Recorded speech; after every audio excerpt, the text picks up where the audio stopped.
Hi guys, welcome back to my channel. তোমরা কেমন আছো? আশা করছি তোমরা ভালো আছো। আমিও আমার বাড়িতে ভালোই আছি।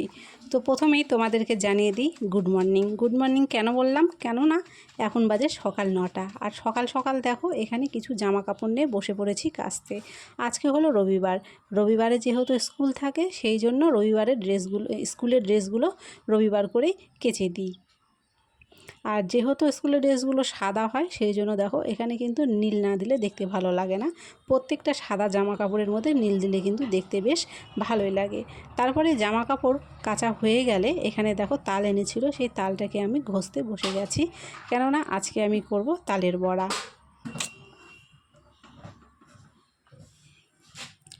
তো তালটা ঘষা হয়ে যাওয়ার পরে এখানে চলে এলাম আমি রান্না করতে। তো আজকে আমি রান্না করেছিলাম ডিম, পটল আলুর রসা, বেগুন ভাজা আর একটু কিছু ভাজা। তো এখানে রান্না করতে করতে আজকে একটা সমস্যা হয়ে গেছে। দেখো তোমরা দেখতে পাচ্ছ নিশ্চয়ই, গ্যাস কিন্তু শেষ হয়ে গেছে, মানে একদম হালকা জ্বলছে। তো আমি প্রথমে তো এটা খেয়াল করিনি, তারপরে দেখছি কি ব্যাপার, তরকারিটা নাড়ছি কিন্তু তরকারি ফুটছে না কেন। তারপরে দেখি গ্যাস শেষ হয়ে গেছে। তারপরে এখানে লেগে গেলাম নতুন সিলিন্ডার লাগাতে। তো আমি কিন্তু গ্যাস সিলিন্ডারটাও সেট করে নিতে পারি। আমার মনে হয় প্রত্যেকটা মেয়েদেরই উচিত এরকম ছোট ছোট কাজগুলো জেনে রাখা। আমি যদি গ্যাস সিলিন্ডারটা সেট করতে না জানতাম তাহলে কিন্তু আমাকে কারো আশায় বসে থাকতে হতো। এখন সে আসবে, আমাকে সেট করে দেবে, তারপরে আমাকে রান্নাটা করতে হবে। তো সেই জন্য আমার মনে হয় প্রত্যেকেরই ছোটোখাটো কাজগুলো জেনে রাখা ভালো, এতে নিজেরই সুবিধা হয়।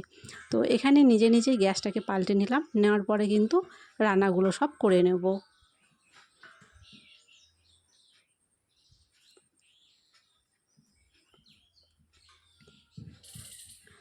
আর রান্না করতে করতে মাঝপথে যখন গ্যাসটা শেষ হয়ে যায় না, তখন সত্যিই একটু খুব বিরক্ত লাগে। কারণ নতুন করে আবার গ্যাস সিলিন্ডার লাগাতে গেলে তখন দেখবে ঘরটাও একটু নোংরা হয়ে যায়, আবার ঘরটাকে একটু ঝেড়ে নিতে হয়, পরিষ্কার করে নিতে হয়।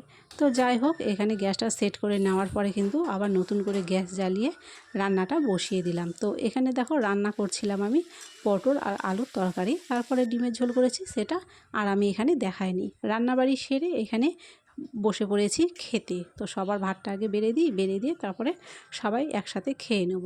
আর প্রথমে যে দেখলে আমি তালটা ঘষে রেখেছিলাম, খাওয়া দাওয়া সেরে সব কাজকর্ম সেরে এখানে এলাম তালের বড়া করতে।